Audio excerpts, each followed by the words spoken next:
Hello বন্ধুরা, আমি তন্দ্রা। আমি আজ তোমাদের সমাস নিয়ে আলোচনা করব। তার আগে আমার চ্যানেলকে অবশ্যই লাইক, কমেন্ট ও শেয়ার করো ও আমার চ্যানেলকে অবশ্যই সাবস্ক্রাইব করো, যাতে আমার চ্যানেলের সমস্ত ভিডিওগুলি সবার আগে পেতে পারো। ও আমার ফেসবুক পেজটিকেও ফলো ও লাইক করে দিও।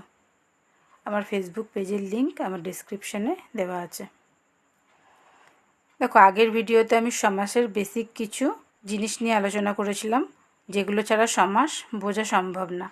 আজ আমি সমাসের প্রত্যেকটা যে ভাগ আছে সেই ভাগের ব্যাখ্যা ও তাদের উদাহরণ নিয়ে আলোচনা করব। দেখো, প্রথম ভাগের নাম কি? দ্বন্দ্ব সমাস। এর ব্যাখ্যা কি? যে সমাসে পূর্বপদ ও উত্তর পদের প্রত্যেকটি গুরুত্বপূর্ণ এবং উভয় পদের অর্থই যেখানে মুখ্য তাকে বলে দ্বন্দ্ব সমাস। অর্থাৎ যে সমাসে পূর্বপদ মানে আগের পদটি ও উত্তর পদ অর্থাৎ পরের পদটি দুটোই গুরুত্বপূর্ণ, দুটোরই ভূমিকা প্রধান, তাকে বলা হয় দ্বন্দ্ব সমাস। উদাহরণ কি লিখেছি দেখো, যেমন মাতা ও পিতা, এটা হচ্ছে পূর্বপদ, এটা হচ্ছে উত্তরপদ বা পরপদ। দেখো, মাতা ও পিতা দুটোই এখানে দরকার, এটাকে একসাথে করলে কি হবে? মাতা পিতা। তারপরে কি লিখেছি দেখো, সাদা ও কালো, এটাকে একসাথে লিখলে কি হবে? সাদা কালো। তারপরে কি লিখেছি? কাপড় ও চোপড়, এটাকে একসাথে লিখলে কি হবে? কাপড় চোপড়।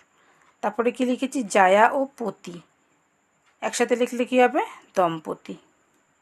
তারপরে কি আছে দেখো, কর্মধারয় সমাস। ব্যাখ্যা করলে কি হবে? যে সমাস বিশেষণ ও বিশেষ্য পদ মিলে হয় এবং বিশেষ্যের বা পরপদের অর্থই প্রধান রূপে প্রতীয়মান হয় তাকে কর্মধারয় সমাস বলে। অর্থাৎ যে সমাস বিশেষণ পদ ও বিশেষ্য পদ এই দুটো মিলিয়ে লেখা হয়ে থাকে ও বিশেষ্যের বা পরপদের উত্তরপদ বিশেষ্য হয় আর তার অর্থই প্রধান হয়, তাকে বলা হয় কর্মধারয় সমাস। উদাহরণ কি লিখেছি দেখো, নীল যে আকাশ। দেখো, নীল এটা হচ্ছে প্রথম পদ বা পূর্বপদ, আর এখানে আকাশ, দেখো আকাশটা হচ্ছে মেন, মানে এখানে আকাশের রং কি সেটাই এখানে বলা হচ্ছে। নীল তো অনেক কিছুর রং হয়, এখানে মেন বলা হচ্ছে আকাশ, আকাশের রং কি? নীল। এই জন্য আকাশ মানে পরপদ বা উত্তরপদের ভূমিকাটাই এখানে প্রধান, তাহলে কি হবে? উত্তর নীল আকাশ। তারপরে কি আছে দেখো, মিশির ন্যায় কালো, উত্তর কী হবে? মিশ কালো। চাঁদ রূপ মুখ, উত্তর কী হবে? চাঁদ মুখ। হাসি মাখা মুখ, কী হবে? হাসি মুখ। তারপরটা কি আছে দেখো, বহুব্রীহি সমাস। যে সমাসে সমস্যমান পদগুলির কোনোটির অর্থ না বুঝিয়ে অন্য কোনো পদকে বোঝায় তাকে বহুব্রীহি সমাস বলে। অর্থাৎ বহুব্রীহি সমাসের ক্ষেত্রে যখন সমাসের উদাহরণ বা সেন্টেন্সটা পড়ে দেখবে, তোমাদের অন্য কোনো কিছু মাথায় আসবে, মানে অন্য কিছু নাম বা অন্য কোনো জিনিসের কথা তোমাদের মনে আসবে, সেক্ষেত্রে হয় বহুব্রীহি সমাস। যেমন দেখো, নীলকণ্ঠ যার, তাকে কি বলা হয়? নীলকণ্ঠ। যেমন এখানে নীলকণ্ঠ বলতে আমাদের মহাদেবের কথা মনে পড়ে। বিনা পানিতে যার, অর্থাৎ বিনা পানি মানে মা সরস্বতীর কথা মনে পড়ে।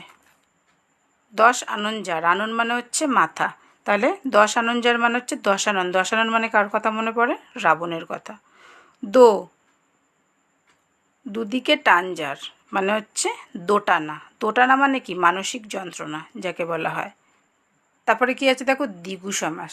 যে সমাসে পূর্বপদটি সংখ্যাবাচক বিশেষণ হয়ে সমাহার বা সমষ্টি বুঝায় এবং পরপদের অর্থ প্রদান হয় তাকে দ্বিগু সমাস বলে।